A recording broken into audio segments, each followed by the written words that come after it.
Etel Barilka, un placer que me recibas en tu casa, te agradezco mucho. No, gracias a ti, Ana, un gusto estar contigo.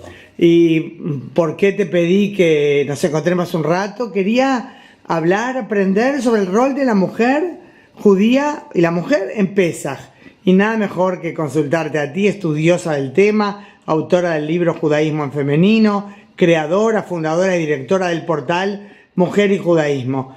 ¿De qué estamos hablando? La mujer en Pesaj, por supuesto, es algo que va mucho más allá de que es la que cocina para prepararse para el Seder, ¿verdad? Sí, la verdad que bueno que lo dijiste porque algunos de verdad confunden un poco.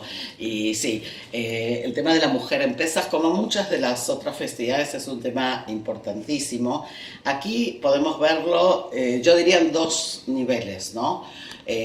Uno, ya el Talmud menciona que a causa de las mujeres piadosas de la generación que había en Egipto, fue liberado el pueblo de Israel de Egipto. Y cuando el Talmud trata de explicar a qué se refiere, plantea una cosa muy sencilla, y es que las mujeres hebreas de la generación de la esclavitud se preocupaban de procrear con sus maridos, o sea, se preocupaban de la continuidad del pueblo judío, cosa que es un dato, creo que es importante, porque normalmente pensamos en Yocheved, ¿no?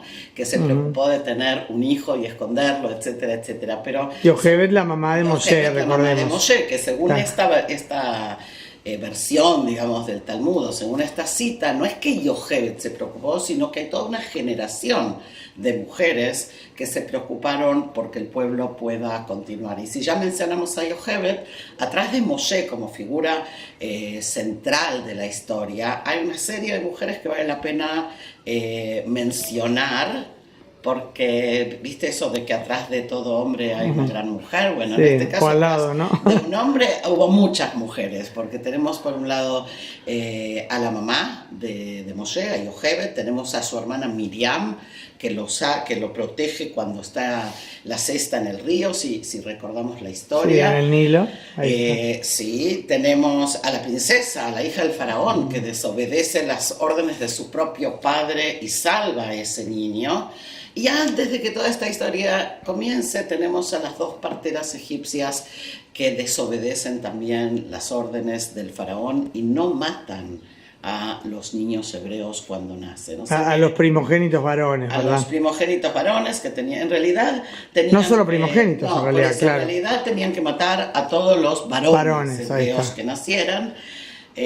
Bueno, en realidad es complejo, no vamos a entrar en eso ahora, pero vale la pena recordar estas figuras femeninas sin las cuales no tendríamos historia. Y creo que es interesante que acá estamos hablando de la festividad judía de Pesaj, y tú mencionaste, no sé si cabe decir al mismo nivel, pero sí como figuras centrales detrás de Moshe o con Moshe o por Moshe, Moisés, tanto a mujeres judías, evidentemente su mamá, su hermana, como a mujeres, por ejemplo las parteras, que no es seguro si eran judías, entiendo que hay diferentes interpretaciones, por supuesto la hija del faraón, ¿verdad? Y después aparecerá Tzipora, la esposa de Moshe, que no era judía tampoco, ¿verdad? Yo creo que en esta historia justamente podemos, tomar estos ejemplos para entender un poco cuál es el mandato ético que hay atrás de esta festividad. Muchas veces... ¿Te referís a este aspecto de que algunas eran no judías también? Sí. En el sentido de que, por ejemplo, las parteras desobedecen la orden del tirano. O sea, también si no son hebreas, según una de las interpretaciones por lo menos, lo mismo la princesa, ¿no? Desobedece la orden del faraón, que aparte es su propio padre, o sea, van contra las normas de la dictadura. Por los principios morales. Exacto, por una especie de mandato ético, moral, que está por encima de... y en ese sentido también nuestro Midrash hace algo muy interesante, y es tratar de hebreizar estas figuras, o sea, tratar de acercarlas, ¿sí?, hacia la pertenencia a nuestro pueblo. Porque se ven sus cualidades. Claro, y acá, perdón, Estel, tengo que... te interrumpo un minuto para aclarar algo, un error que yo cometí. Sí. Y que vos muy delicadamente, sin corregirme, en los hechos me corregiste, está muy bien. Yo dije judías, ¿no? Ese término no existía en aquel momento, era hebreas. Exacto. Lógico, sí, sí. Y lo interesante es, yo creo que es más rico si las dejamos como no hebreas, ¿no? ¿ok? Porque Claro. entendemos que hay un mandato que va por encima de y que tiene que ver con Pesaj, y Pesaj tiene que ver con la libertad. Entonces, la posibilidad de resistir a las órdenes de la tiranía es una opción que estas personas adoptan por elección. O sea, la libertad es eso, es poder elegir. Qué buen mensaje ese. Entonces, creo que si ponemos en esa perspectiva, entonces la festividad también tiene otra, yo creo que otra profundidad, ¿no? De recordar estos episodios que son otra vez, ¿no? Los estamos mencionando así muy, muy levemente. Entonces, por un lado tenemos eso, y por otro preguntaba sobre las mujeres y pesaje, tenemos también una serie de cosas que tienen que ver con la mujer y la noche del Seder de Pesaj. Que tiene también de ver, yo antes decía medio en broma, ¿verdad? Sí. Medio en serio, lo de la cocina. A veces es realmente prejuicio, aunque no en el mal sentido del término, que nosotras nos dedicamos más en mi casa. No sé cómo es Yerajmiel, él muy querido en Uruguay, recordaba seguro a Rabbi Yerajmiel Barilka. En mi casa mi esposo cocina a la par cuando está en casa, si no trabajó esa mañana. ¿Yerajmiel te ayuda en la cocina? Sí, me ayuda en la cocina, pero otra vez... Pero verdad que estamos nosotras más que nada, ¿no? Pero ese no es el tema, lógico. O sea, el punto es entender, por ejemplo, ya el Sefer Hinuch, estamos hablando de un libro medieval, establece que también, y escucha bien, también si hubiera una sirvienta judía en el hogar, la noche del Seder debe sentarse a la mesa. ¿Ok? Entonces, incluso dice, y se tiene que servir de cualquier modo, en la segunda copa tiene que estar sentada, bla, bla, bla, bla. Entonces, ¿por qué lo traigo? Obviamente no vamos a equiparar a la señora de la casa con una sirvienta, pero es importante entender este pensamiento de que todos tenemos que estar sentados a la mesa conmemorando la libertad.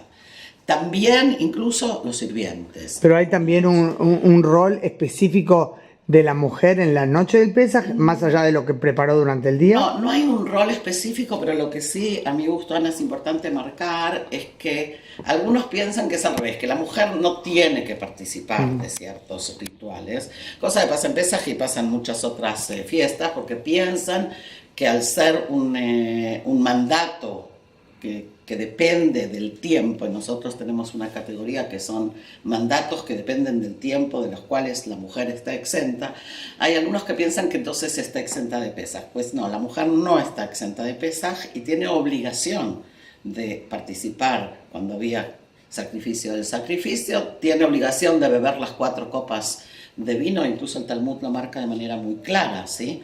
Y dice, la mujer debe beber las 4 copas de vino porque ellas también estuvieron en la redención, o sea, ellas también estuvieron en el milagro. Claro, todos salieron de Egipto. Claro. Y el tema de las 4 copas es importante porque hay una discusión interesante si lo importante son las 4 copas o lo importante es el relato. Y de hecho, son las dos cosas, o sea, no puede haber 4 copas si no hay relato, ¿no es cierto? Porque nosotros vamos tomando las 4 copas a medida que avanzamos con el relato de la Agadá. Que por lo tanto la mujer también tiene la obligación de contar acerca o sea, de cumplir con la norma, con el mandato, de relatar los acontecimientos que acontecieron en Pesaj. Y hoy que estamos en la época de la igualdad o de la casi igualdad o de la inclusión o de como la querramos llamar, es obvio, ¿sí?, que la mujer adquiere un lugar importante también en la mesa, y hay muchas maneras de hacer que el tema de la mujer y la mujer esté más incluida, ¿sí? Yo te quiero hacer una pregunta más de eso. Sugiero que pasemos, sí, más allá de las bromas, a la cocina. Bueno, ¿qué te parece? Está un poco desordenado todo. Bueno, antes de Pesaj hay muchas cosas para hacer.